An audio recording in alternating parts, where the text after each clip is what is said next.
just always thank you.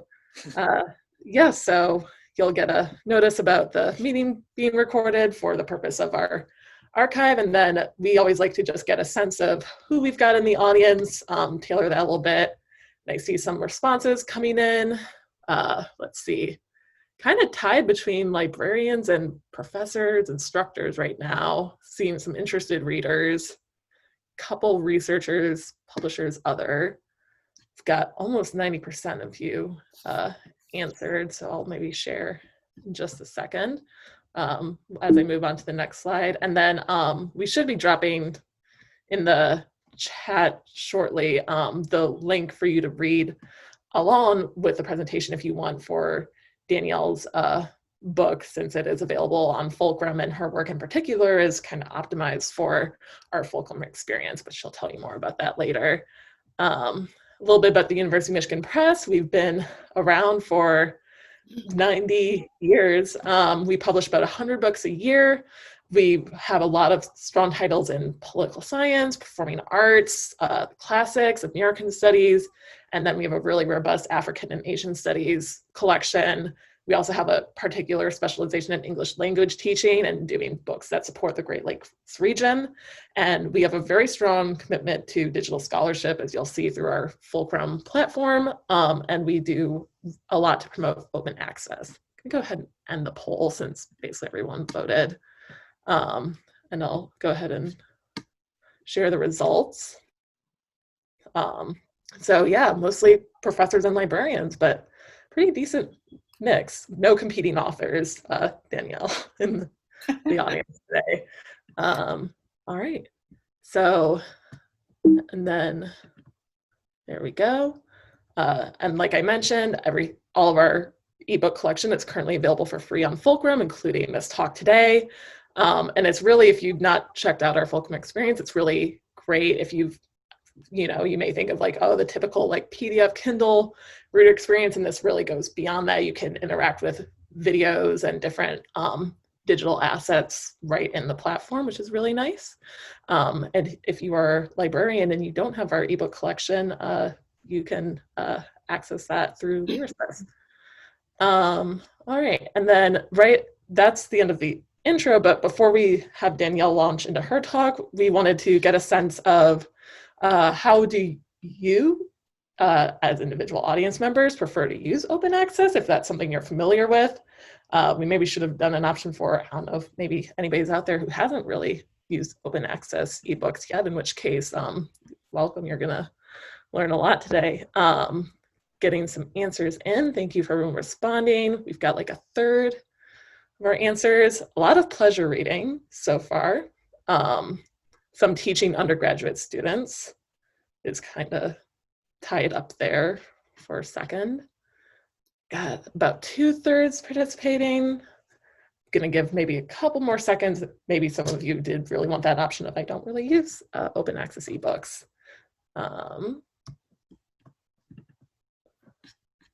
And I'm gonna go ahead and end because we're at 75%. So yeah, a lot of pleasure reading and teaching undergrad, and third is teaching graduate students. So good to know. All right, and so with that, I am happy to introduce Danielle, who will be taking over for the main chunk of our talk today. Welcome, and thank you so much for being here today. Thank you so much for having me. Can you hear me okay? Awesome. Why did I do this? You can advance one slide, Teresa. Often when we talk about music, we talk about it as if it is tied to a place. So if you've ever taken or taught a music appreciation class, usually we do a lot of talking about countries, nations, or if you've ever taken or taught a world music class, likewise. We talk about geography, we nail things to their places as a way of organizing our world. But that isn't a very accurate description of the way the world is or has been. And I think that thinking that way limits us and what we see and hear from music.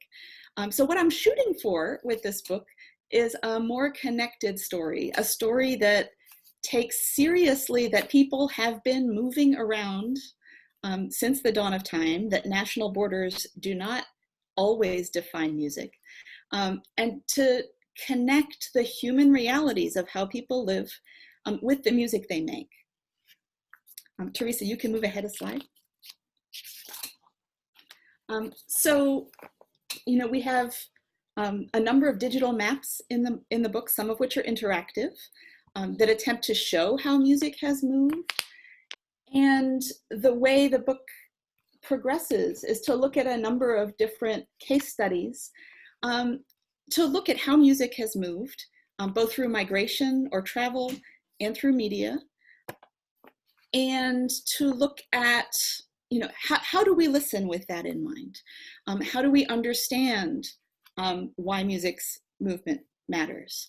And I've drawn my case studies from a wide variety of kinds of music, because again, those boundaries of classical music, popular music, folk music, they can be artificial.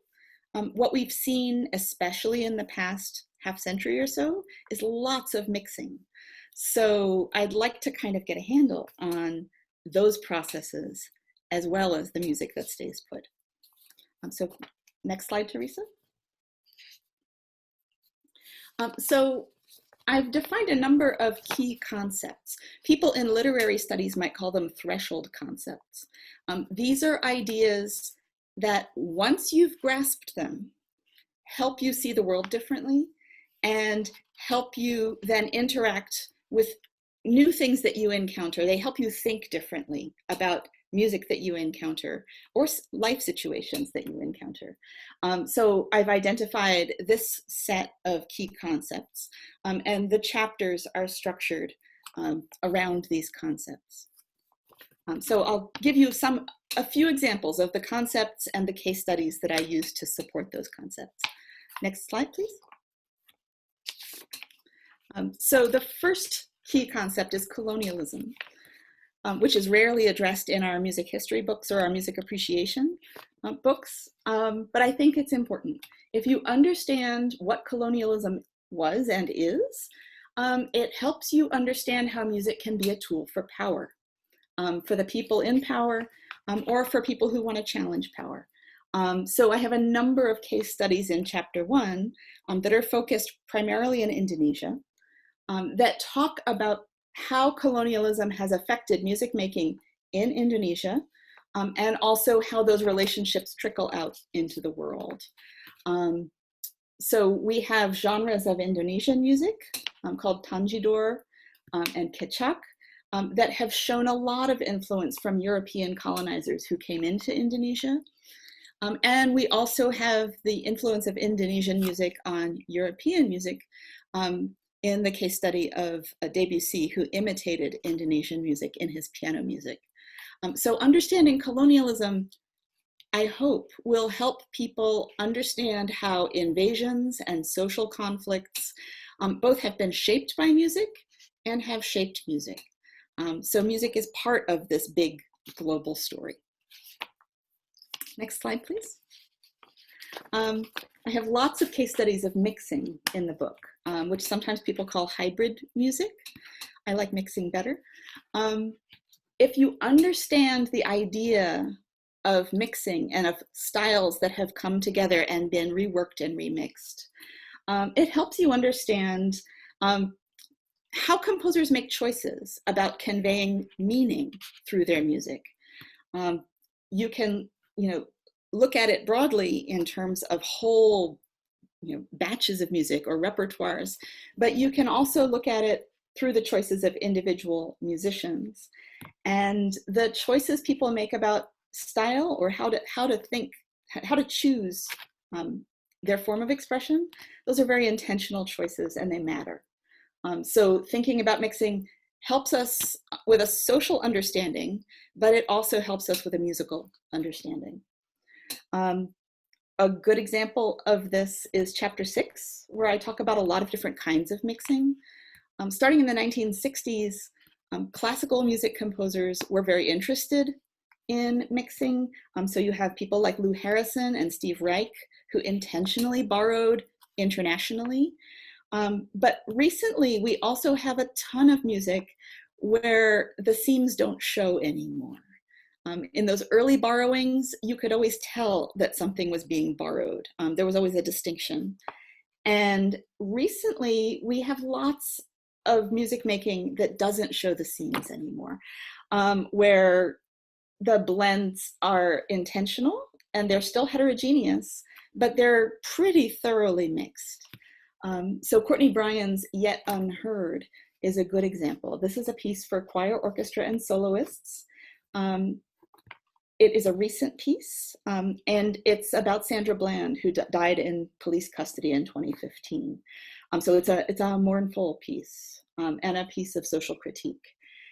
In it, Courtney Bryan blends some classical, so there are references to Bach, to the blues, to avant-garde styles, and they're not separate.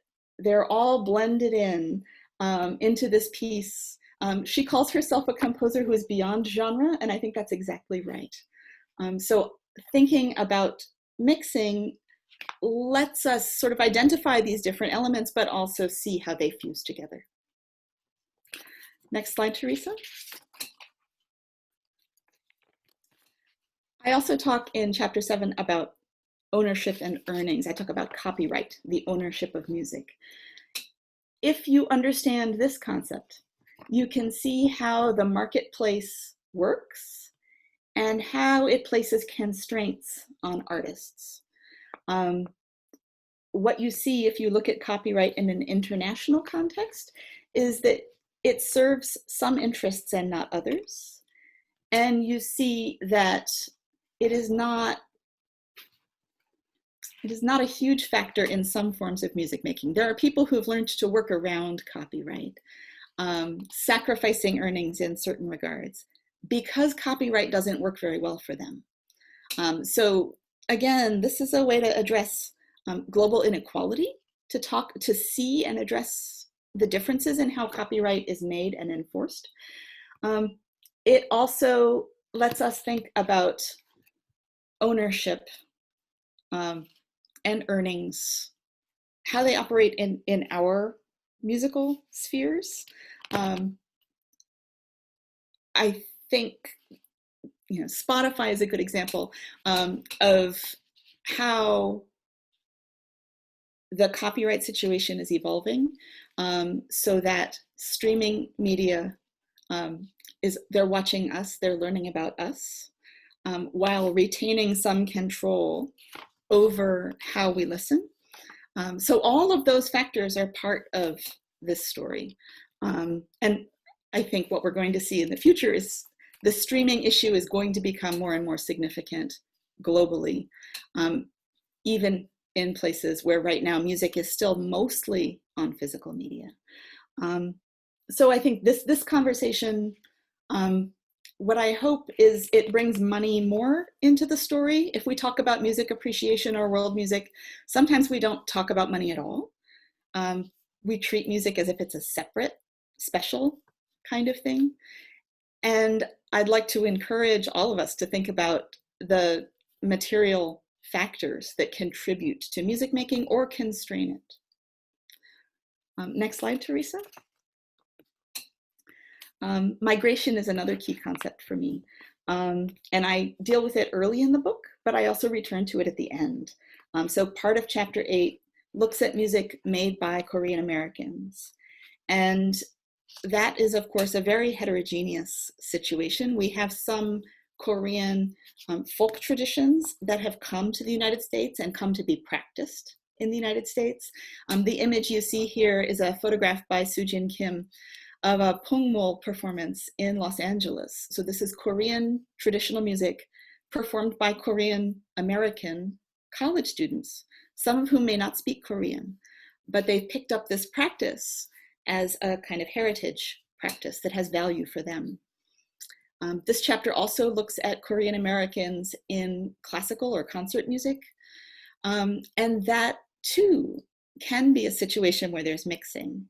I talk about the Korean American composer Hyo Shin Na, who says, "I am no longer trying to write Korean music, nor am I trying not to write Korean music. So she's always operating on this edge between genres. She's trying to mix sometimes, and sometimes in some pieces, she tries not to mix different kinds of music together. So watching an artist make those choices in the context of a migration experience also, I think, helps us see people who have migrated in a more nuanced way. Those issues of identity and performance that come up are things that I think we should be talking about, both in college classrooms and in communities. So it's my hope that talking about these things will help us have a nuanced view of people who have migrated and of the kinds of music and musical choices that they make. Teresa, you can go to the next slide. One of the things that I'm proud of about this book, excuse me, is how much audio we've been able to build into the book. And this is because the University of Michigan Press has this platform called Fulcrum. I've been able to include more than 100 music examples, as well as the digital maps, and they're built into the open access version of the book. So we don't have to read the book and then separately go searching for the music, but it's built in. And I'm hoping that this makes the music more audible and more accessible to anybody who wants to listen to it. It was quite a process for me to get it built this way. And my own challenges with copyright were significant, but I'm pretty pleased with what this has done for my creative process. As I have been writing and thinking about what music I should include, it's kind of made my writing more like my teaching, where I bring people music and say, listen to this, notice this. So that aspect of the book is probably the thing that I'm proudest of.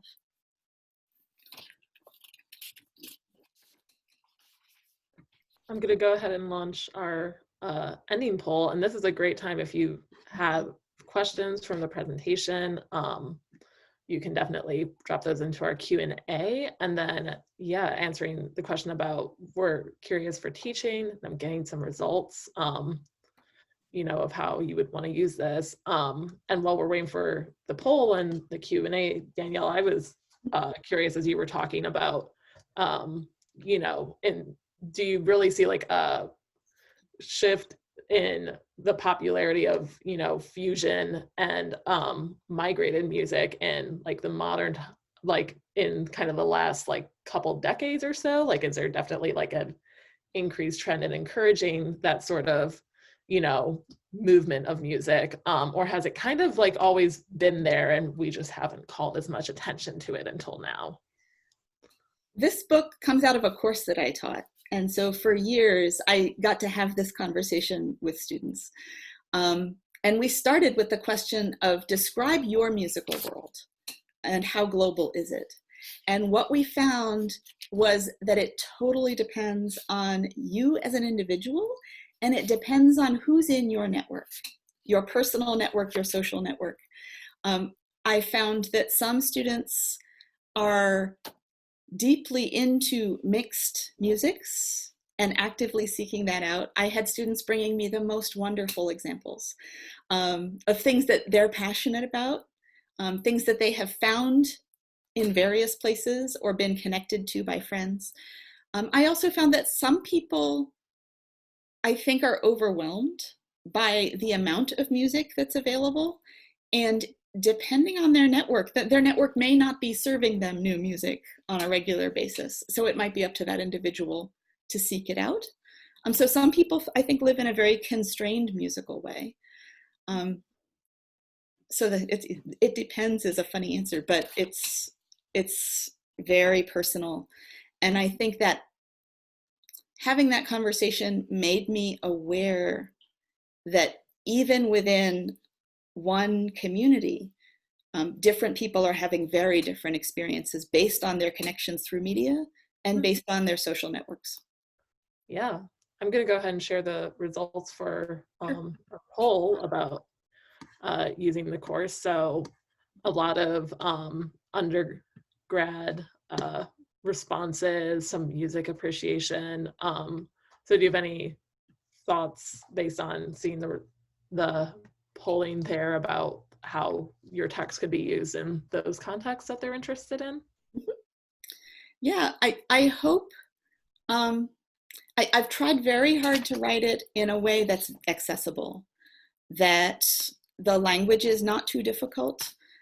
Most of the writing that scholars have done about globalization has a lot of terribly difficult vocabulary associated with it. And I've tried really hard to strip out that vocabulary and give ideas in accessible language. So I'm hoping that the book will be widely readable, and not just for scholars and not just for college students, but for lots of different kinds of people. I'm also hoping that because it's open access, people might find that there's just one chapter that speaks to them or that they could use in some way. And I'm hoping it will travel that way too, that people aren't committed to shelling out money for the book. And that might make pieces of it more usable for the people who just need one idea from it. Yeah. And I'm glad to take questions from everybody. Yes, please go ahead and feel free to drop questions into the chat. If not, it's going to continue being my question. So Danielle, you had one of your case studies focused on in concert music, kind of that highlight on fusion. And I remember I have a background in a little bit of concert music, and yeah, there's definitely, at least in the United States, just a very heavy focus on, you know, like Western music and performances. Do you have any like interesting examples from your book about how like music from other cultures has started to become more prominent, especially in those more like widely followed orchestras? Because my experience is definitely from like a school, and it's very Western. I don't know if they ever focused on other music from other cultures. Sure. I mean, there has been lots of borrowing for a long time. Chapter 2 talks about Romani people in Europe, and the ways in which Romani music has interacted with European music. Certainly there's been a ton of borrowing, and it's not just recent, it goes back a long ways. Right now, because of Black Lives Matter, I think a lot of us are trying to think about classical music, which has historically behaved like a white enclave, and trying to look again and see how we can both tell that story differently and also how we can make a more inclusive music in that space. So that's very much an evolving conversation. This book doesn't solve the problem, but it is at least trying to introduce the concepts that would let us have the conversation. Mm-hmm. Yes, and we actually had someone in the chat, they had mentioned that they were curious about the Romani and or Jewish music, so they appreciated getting that addressed. And then we do have, so I have a question from our Q&A, and then in our chat, so I'm going to do the Q&A one first. How do you think your book can help teachers who are interested in decolonializing the curriculum? Yeah, that's a great question. I think partly by being very direct about colonialism, by saying, here's what it was, here are the harms that it caused, here are the musical effects. That is not separating music as a special thing that's apart from politics, but by acknowledging that these things are connected, that societies that have been colonized have, see musical effects from that. I think being direct and using words like appropriation helps our students name inequality when they see it, which is useful. For me, this, if we talk about curriculum, that what we decide to teach, this course was a learning process for me. When I started teaching this course, I was interested in music and politics. I had not had a deep training in musics of the world, and that is still a process for me. There are some repertories I have come to know, and some in which I still have no training. So that's partly me adjusting my education as I go along. When we think about decolonizing the curriculum, some of that is being frank about political truths and social truths. Some of it is choosing which music we put forward to our students as important or valued. What do we encourage them to love or think about? This course was my first try at not segregating classical music from other kinds of music, but teaching things in a connected way, showing how these different repertories are in fact, not distinct, but they all have blurry edges, and there are points of mixing all over the place if you look. I think there's no music in this book that I don't love. So some of it is teaching students to love music broadly. So, there are a lot of strategies. Yes. And then from the chat we had from Kristen Turner, I like the idea of mixing different kinds of music. How do you address the complexities of cultural appropriation and cultural exchange?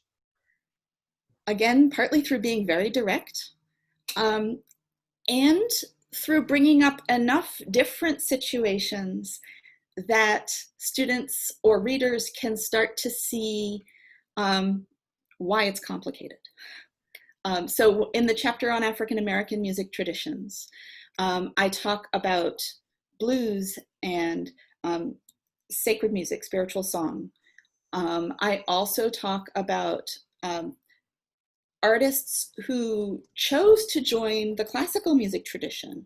So Florence Price, Margaret Bonds, people who chose assimilation as a strategy while still maintaining African American elements in their music. So it's not just as simple as, well, if you assimilate, you're co-opted. It's also that individuals could choose to assimilate for their own reasons, and for that to be a valid strategy for some artists.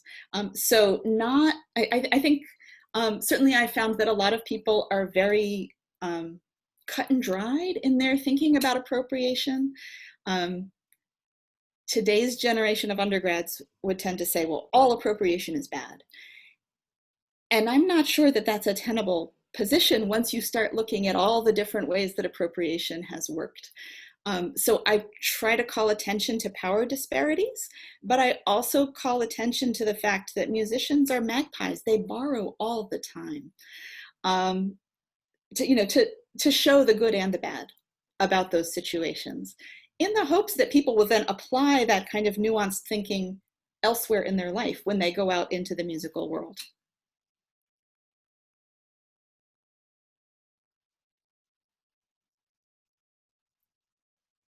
I just realized I was muted.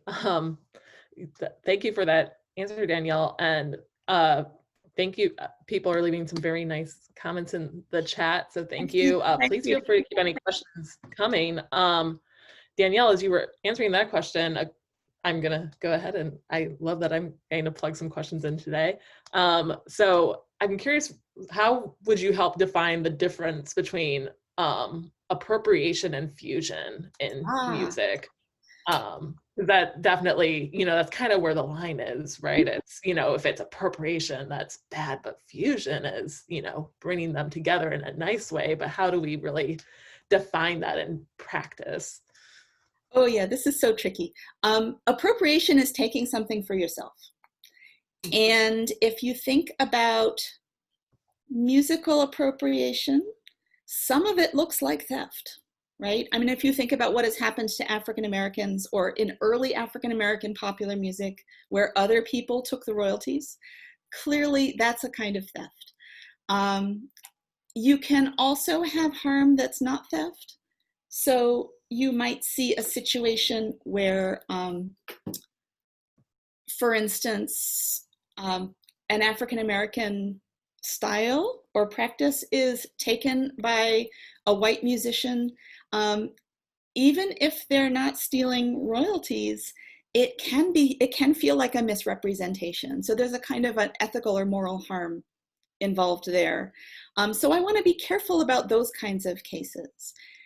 At the same time, so I guess I always want to call attention to the power differential, and that's true for colonialism too. You have borrowing across that divide, and so often people who have less social power or less economic power are taken advantage of. A lot of musical appropriation comes from musicians. They have heard a thing, they want to have or do or make use of the thing. We see so many examples of people who mean it to be a compliment when they appropriate, and sometimes it is. So sometimes there can be a harm and a compliment wrapped up together, and I want to name both of those things.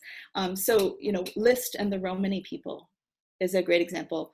He wrote some very racist things about them, and he also wrote some very admiring things about them, and they're both here, and you can't separate them. So I kind of, Teresa, want to acknowledge both as we go along, and to take each situation and kind of pick it apart and say, is there harm? Is there value? What is the intent and what is the effect at each time as we go through? Yeah, that's a great answer. And I got a chat message from somebody saying, oh, I wanted to ask that question. And again, that's still open in the chat if anybody has their own.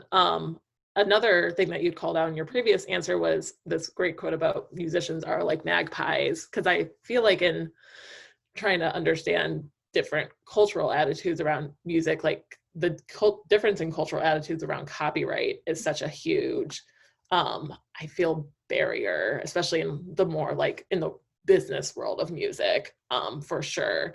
So you have any like ideas or interesting like nuggets you found about trying to cross the cultural divide in terms of being open to those genres and cultural styles of music that more heavily feature music borrowing and sampling than others?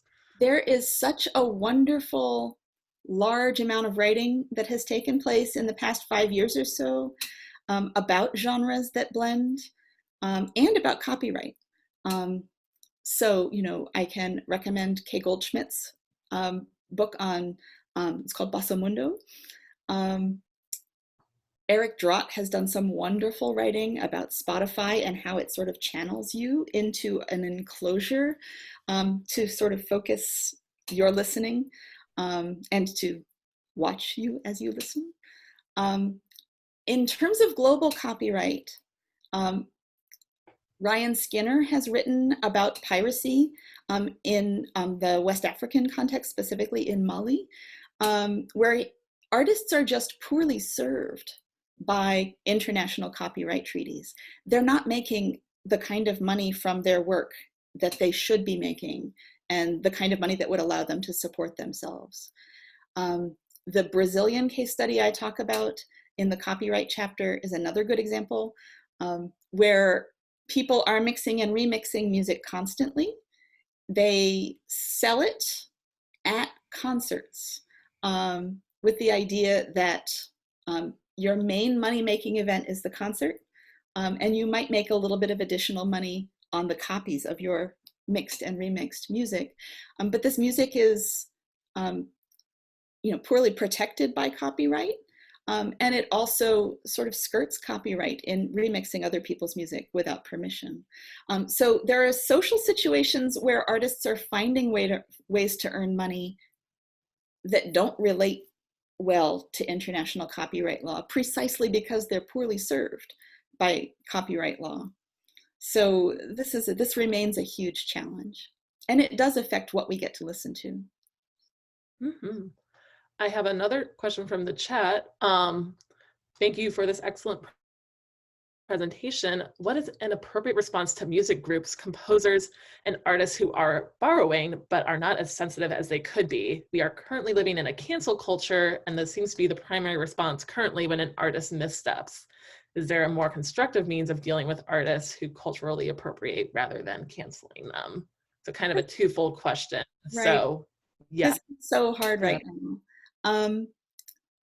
What I like to do if I'm in a conversation, and this is way harder on Twitter, or you're just broadcasting tiny little bits, is to have a conversation. Ideally, what I want to do is kind of look at the whole situation and pick apart, is there a financial harm? Is there an ethical harm? What are the benefits that come from this borrowing? Can I sort of separate them out so that we can see them clearly and evaluate them?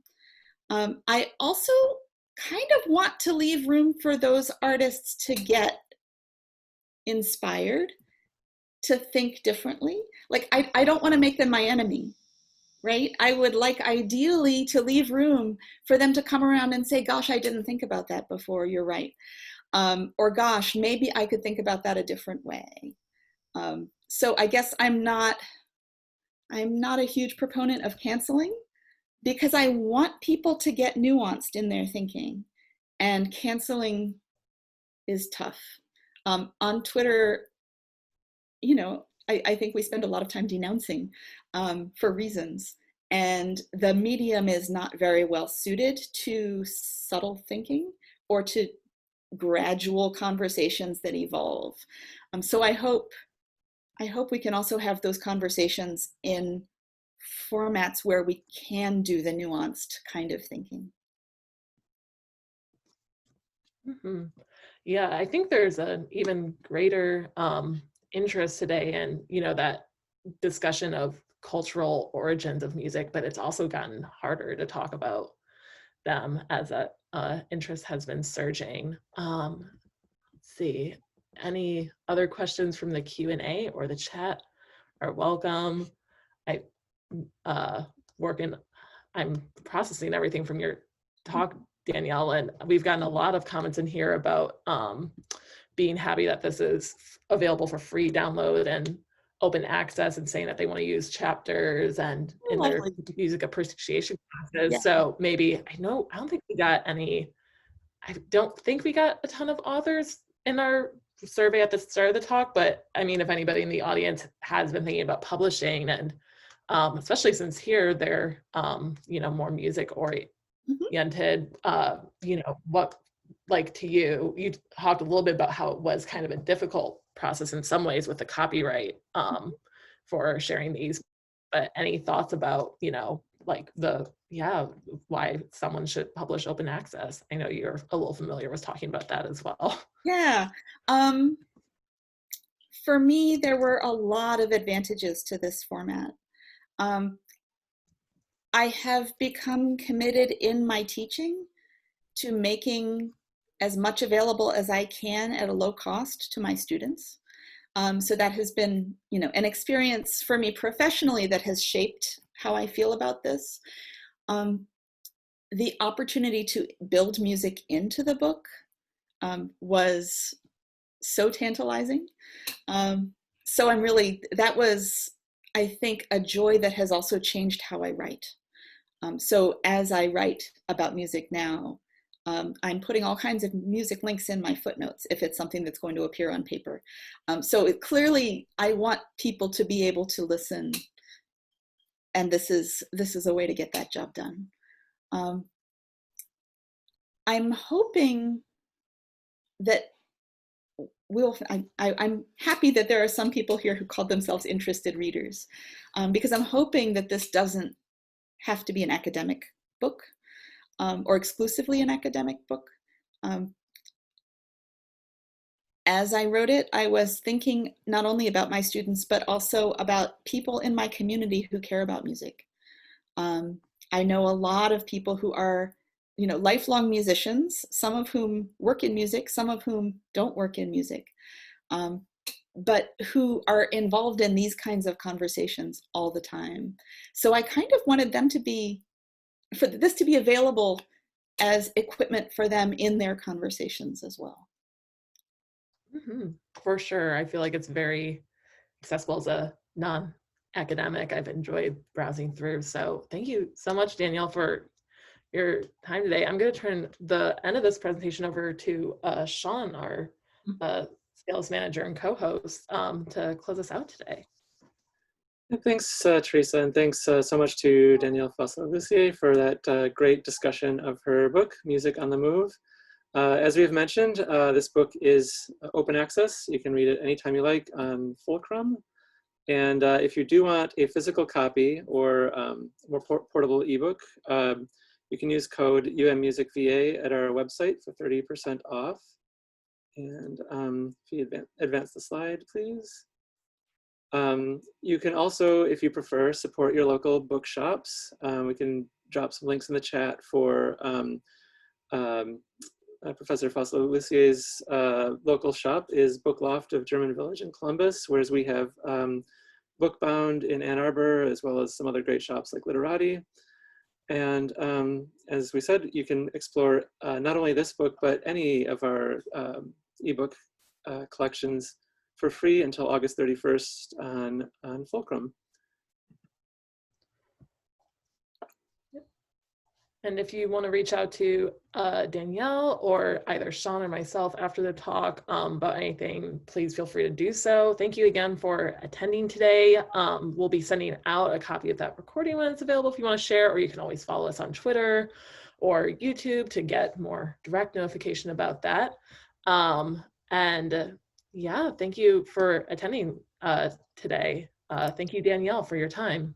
Thank you so much for coming, everybody. Yeah. Thanks so much. Yeah. All right. Bye, everyone.